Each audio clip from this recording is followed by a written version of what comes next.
Hello guys, welcome back to my channel. Today's video is about how the Ratchet attitude or the body's aesthetics are part of the reason for the downfall of black women.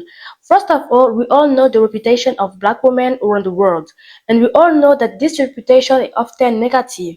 Why? Because of the image we convey. Even if it's changing, the major representation of black women still comes from ratchet culture, being vulgar, always angry, masculine, and having attitude. The worst part is that some black girls and women have internalized their stereotypes and now promote this image as the representation of black womanhood. Why it's important for black women to change their image. As I said many times in my previous video, soft power is the foundation of no reputation. Soft power is about the ideas and impressions others have of us as a community. That's why we need to control our image and what we convey. You can blame a stranger for having racist stereotypes about black girls if the main image we show is the ratchet one. Also, I think both black girls and black men need to step away from the influence of black American pop culture because the ratchet attitude was born in the United States and became a part of black American culture. I want to make one thing clear. While there are positive aspects, some part of black American culture like certain rap, tracking, and TV shows have contributed to negative stereotypes and damage the black community's image.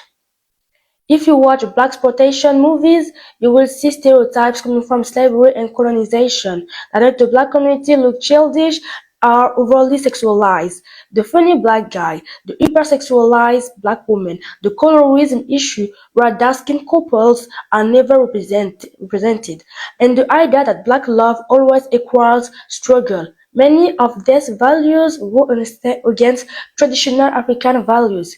For example, in Western society, a woman's freedom is often defined by her sexuality, being able to have multiple partners without shame, being single and independent, wearing revealing clothes, wearing lot of makeups, or calling herself a boss lady. Society promotes this image of the free woman for things like OnlyFans or sex works, saying it represents empowerment. But for me, video like What by Cardi B and Megan Thee Stallion represent values that are completely immoral but that pass off as women's liberation. They don't talk about the consequence of those values. Many people justify them by saying, if men can do it, why can't women? But that's not real logic. If a man jumps out of a window, would you do the same? Just because something is accepted for men doesn't mean it's right for women or for anyone. Having multiple sexual partners, for example, isn't a healthy behavior for anyone. It often reflects emotional or psychological issue, and it creates the risk of cheating and sexually transmit disease. In African culture, sex is something sacred and meaningful, traditionally reserved for marriage, where its core purpose is procreation, no addiction or performance. Another consequence of those values is the retention and difficulty forming serious relationships. Even if modern society tries to normalize prostitution or multiple sexual partners, reputation still matters. We live in communities, we are social beings. The way others see us affects how we see ourselves. And yes, the male gaze affects women, not because of patriarchy, but because heterosexual attractions is natural. Unfortunately, women represent themselves as overly sexualized are often judged as easy or slutty. This is not always fair, but it's reality. The image we project influences how people treat us. So when society sells the freedom of women through sex and prostitution, is actually another way to reduce women to sexual objects. The foundation of a good society is family. But no family doesn't really exist anymore. Normally, a family is composed of a father, a mother, and their children, with the community helping them to raise those children. But today, the mother and father are always at work. The elders are in retirement homes, and the children spend most of their time at school seeing their classmates and teachers more than their own family. To return to the main topic, in African culture, the woman has a central role. All societies in pre-colonial Africa were matriarchal. Matriarchal is different from feminism. Feminism, in my opinion, is a threat to Africa's development, and we need to remove it from our continent. The woman in pre-colonial Africa was seen as superior to men, but not in the same way patriarchy sees men as superior. In Africa, we often say elders are superior, meaning they are more mature, they know life, and by this wisdom, they deserve respect. Equality as defined in the Western sense didn't exist in Africa. The elder is not equal to a child, and a woman is not equal to a man. We only talk about equality when two people are exactly the same, but men and women are different. Women were considered superior because they are the ones who give birth and raise the future generations of the country. For that reason, women were deeply respected and admired in pre-colonial African societies. For example, the title of queen was often accompanied by mother queen, to symbolize that if the nation is great, it's felt to her statue as a mother, the one who guides the nation. If the mothers of a nation feel bad, the nation falls. If the mothers feel good, the nation can achieve great things. So what kind of image do we need to promote as a black woman to rebuild our representation? The first thing is to reconnect with our African cultures and to follow how Africans traditionally saw women. As I explained earlier, women and mother and are linked, and the male gaze also plays an important role. It might sound contradictory, but you will understand. My advice, if you're a teenager or a young adult, don't care too much about boys. I know that during adolescence, when puberty begins, the male gaze suddenly becomes important and insecurities appear. But the more you seek attention and try to fit into beauty standards, the more boys will take advantage of you, leaving you with trauma or rejections. Because no one truly loves or respects insecure people.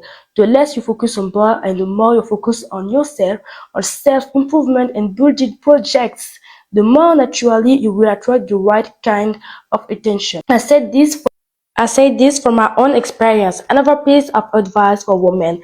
Yes, having a husband and a family is everyone's goal, but don't make it your only life goal. Make it your second or third priority. If you make marriage your main purpose in life, you will likely become emotionally dependent, seeing marriage as the ultimate success and divorce as a failure. Even if your marriage is unhappy, you will stay because you believe living means failing. Also, if you are a doctor and she always see her mother tired, giving all her energy to the family, not caring about herself, while her father does nothing and acts more like another child than the husband, what kind of image of motherhood will she grow up? A bad one. That's why many girls today don't want marriage or children, because of what they see at home. For them, marriage and children mean slavery and loss of freedom. Remember, girls, before being a mother, you are a woman. You need to take care of yourself and to look beautiful because you are a woman before anything else. Another benefit of that is your husband will be less likely to cheat. Some women don't understand that marriage doesn't mean your partner is acquired. Many women stop taking care of themselves to focus on raising children, but forget that there are many other women outside. Husbands constantly see other beautiful women who take care of themselves, while at home his wife no longer cares about her appearance and lives only for her children, the temptation to cheat will increase. The same logic applies in the opposite direction.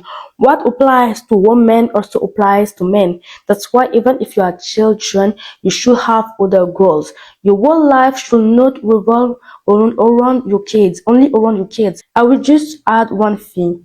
Of course, cheating isn't good. I was saying if a man or woman isn't loyal to their family, they aren't loyal to their nation. Of course, if your partner cheats, you should break up. The foundation of a relationship is loyalty. Without loyalty, there are not relationship. If you allow disloyalty in your family, you allow disloyalty in society. Cheating is a red flag. As a woman or a man, you can't accept cheating. If you do, it's a sin of weakness, because the cheater will think, if I can get away with this, I can do worse and you will forgive me. Even if you are children, if cheating occurs, you must break up. So what kind of image should we promote as a black woman? As I said, the male gaze is important when choosing what kind of image to project. You also need to consider the direction this image will take in society. As I mentioned earlier, in Africa, the concept of woman was linked to mother. The first thing to promote is an image of black women with more feminine energy than masculine energy. By feminine energy, I mean women who are gentle, vulnerable, and nurturing, not in a patriarchal way, but in the African way, where the man is the provider and the woman is the guide. This image also includes other qualities like intelligence, wisdom, strong values, pride in her values, and patriotism for her country. By promoting this type of woman, we can reverse negative stereotypes of black women. This is a type of woman that no man admire, a woman in tune with her femininity, knowledge, no, knowledge, knowledgeable and loyal to her community. They dislike women who constantly fight with men, and the same applies in reverse.